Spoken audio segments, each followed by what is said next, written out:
саламатсыңарбы балдар? Менин атым таанышып алалы. Менин атым Жыргал, фамилиям Алыбаева. Быйылкы окуу жылында силерге Адам жана коом сабагынан берем. Адам жана коом сабагына бизге атайын дептер, калем, карандаш жана ошондой эле окуу китеби керек. Ал дайыма силер менен кошо болушу керек. Андан сырткары бул сабакта эң негизги эрежелер бар. Мына ошол алтын эрежени азыр мен силерге айтып берем. Алтын эрежени тутуш үчүн биз биринчи жакшылап көрөбүз, жакшылап угабыз, анан берилген тапшырмаларды өз учурунда аткарууга аракет кылабыз. Мына ушул талаптарды аткарсак, биз өзүбүз каалаган жогорку балдарды алып, сабагыбыз натыйжалуу болот. Эмесе баардыгыңар Адам жана коом сабагына куш келиңиздер. Балдар, азыр жакшылап көрсөңөр, сабагыбыз бир нече бөлүмдөрдөн турат. Анда эмесе балдар, Адам жана коом деген жакшынакай көк тыштуу мукабалуу китебибизди колубузга алабыз да адегенде анын авторун окуйбуз. Көрдүңөр, бир нече автор экен.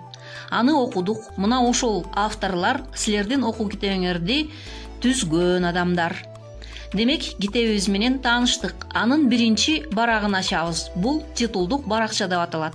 Титулдук баракчада Адам жана коом кимдерге ылайыкталган, кимдер тарабынан чыгарылган, канчанчы жылы чыккан сыяктуу маалыматтар бар. Ага чейин силер бардык китептерге адат болуп калгандай Кыргыз Республикасынын символикалары түшүрүлгөнүн көрдүңөр. Герб, гимн жана желек. Бул бизди дайыма кыргыз экенибизди эске салып, патриоттук маанайга үндөп турат. Демек, китеп мына ушундай түзүлүштө. Балдар, биздин бүгүнкү өтүлүүчү темабыз параграф 1 Адамдын жашоосунун табигый чөйрөсү деп аталат.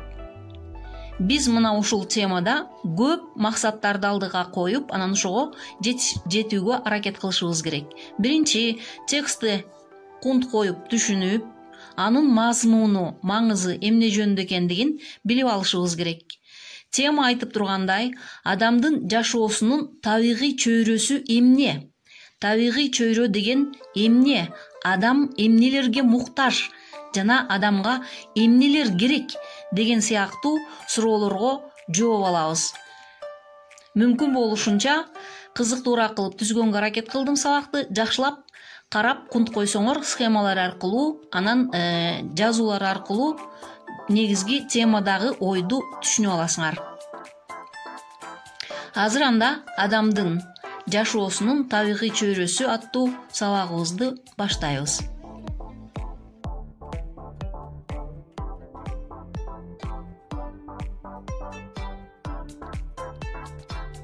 Балдар, чөйрө деп эмнени түшүнөсүңөр? Ооба, чөйрө деген бизди курчап турган нерселер. Алар жандуу да болот, жансыз да болот. Табигый түрүндө да болот, адам колунан жаралган түрүндө да болот. Мына ошолордун бардыгы айлана чөйрө деп аталат. Айлана чөйрөдө адамдар, классташтарыңар, мугалимдер, ата-эне, жаныбарлар, канаттуулар, өсүмдүктөр, кыскасы жандуу нерселердин бардыгы бизди курчап турат. Имараттар, булар адам колунан жаралган нерселер, үй, мектеп, коро жана башка. Жаратылыш, суу, тоо, таш жана башка. Түшүнөсүңөр, буюмдар, биз аларды күндөлүк турмушта күндө колдонобуз, урунабыз, көрөбүз, анан пайдаланабыз. Мына ушулардын бардыгы тең адам баласынын айлана чөйрөсүн түзөт. Баарынан кызыгы балдар, ошол эле учурда адам өзү да микроб, бактерияларга чөйрө болуп саналат. Алар бизде жашайт, мителик кылат же бизге кандайдыр бир жардамдарды көргөзөт өз учурунда. Демек, адам өзү дагы кичинекей чөйрө башка жандыктар үчүн. Түшүнүңөр, чөйрө деген аларды курчап, алар менен тыгыз байланышта турган нерселер. Дагы бир сыйра кайталап айтам. Адам өзү дагы чөйрө. Кимдерге чөйрө экен? Ооба, микробторго, бактерияларга чөйрө болуп саналат.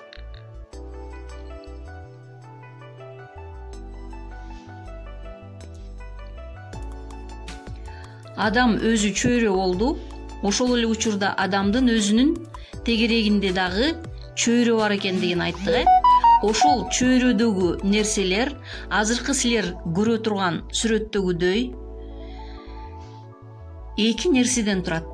Биринчиси бул табигый нерселер, булут, күн, суу, тоо, таш. Кыскасы, өзүнөн өзү бизге бизсиз эле жашап турган нерселер да. Алар балким миллион, балким андан да көп жыл жашаган нерселер. Кыскасы түшүнүңөр, табигый нерселер булар. Ал эми экинчи нерселер бизди курчап турган, адам жараткан нерселер. Мисалы, учак, үй, телефон. Мындай буюмдар өтө көп. Тегерегинде биз колдонгон окуу куралдары, класстын ичиндеги нерселер, үйдөгү буюмдар. Кыскасы, мындай бизди курчап турган нерселер, адам жараткан нерселер өтө көп. Себеби адам жаратылышты, чөйрөнү өзгөртүүчү негизги күч болуп саналат. Биз шарттуу түрдө ар бир табигый нерсеге дагы, адам жараткан нерселерге дагы 3төн эле сүрөт коюп койдук. Эми кийинки сүрөттөн балдар, адам ошол чөйрөнү эмне кыла алат? Чөйрө эмне үчүн керек? Деген суроолорго жооп алабыз да. Адам ошол чөйрөнү өзгөртүүчү негизги күч. Ал ошол чөйрөдөгү нерселерди курат, кааласа бузат, кааласа кыят, кааласа өстүрөт, булгайт, сактайт, өзгөртөт, кооздойт. Эмне үчүн жазуулар кызыл жана ак түс менен берилди? Өстүрөт жакшы нерсе, бузганы жаман нерсе, курганы жакшы нерсе, кыйганы жаман нерсе, кооздогону жакшы нерсе, өзгөрткөнү жакшы жагы да бар, жаман жагы да бар. Ошон үчүн эки түстө. Сактайт, булгайт. Мына ушул жебелерди силер сансыз өлчөмдө кылып чийип алып, анан адамдын эмне кылаарын айлана чөйрөдө жазып алсаңар болот өзүңөр үчүнчү. Анан ошондо түшүнөсүңөр, адам кандай жаратман деп. Адам бардыгын жаратат, адам ошол учурда бардыгын кайра кыйратат. Бирок биз балдар бир нерсени эсибизге алып калыш керек.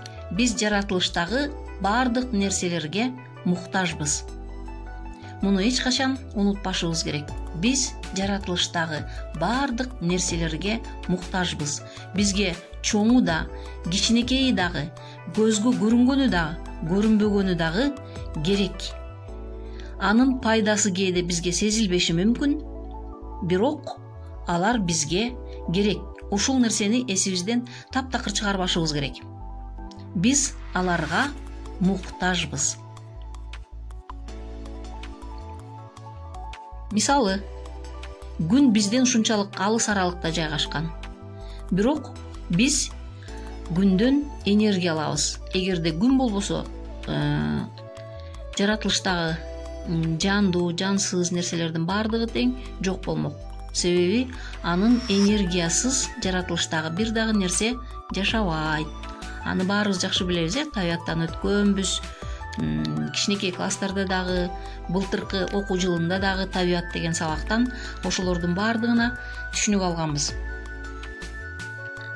Ошол эле учурда жаратылыштагы айлана чөйрөдөгү бардык нерселер бири-бири менен тыгыз байланышта. Эгерде жаратылыштагы бир эле нерсе жоголсо, ал өзү менен кошо бир нече нерсени ала кетет. Ал жөнүндө билебиз, бир курт жоголсо, мисалы, аны жеген андан чоңураак курт, андан чоңураак жаныбар, анан аны жеген андан чоңураак жаныбар жоголуп кетет. Мына ошондуктан аларды биз экосистема деп коебуз. Азыр сабагыбыздын кийинки бөлүгүндө ошолор жөнүндө түшүнүк алабыз. Азыр анда дагы бир аз күтүп, анан кунт коюп угабыз, көрөбүз.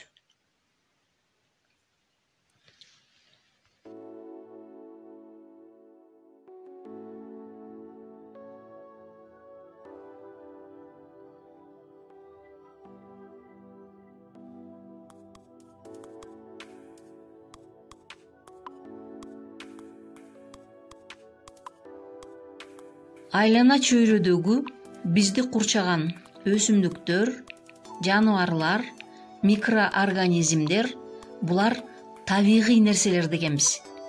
Ошол табигый нерселер биригип келип экосистеманы түзөт. Өсүмдүктөр, жаныбарлар, микроорганизмдер бизге өтө зарыл нерселер.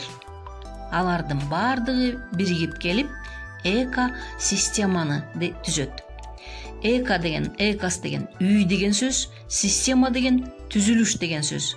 Демек, биздин айлана чөйрөдөгү, биздин үйдөгү бардык нерселер экосистеманы түзөт. Табигый нерселер, өсүмдүктөр, жаныбарлар, микроорганизмдер. Эстеп калдыкпы? Мен 3 жолу кайталадым, балдар. Балдар, силер жакшыраак түшүнүш үчүн сөзсүз көрүшүңөр керек. Азыр анда кийинки сүрөткө көңүл бурсаңар, анда биз ошол экосистемадагы айлампаны бергенбиз. Мына азыр силерге сүрөт көрүнөт.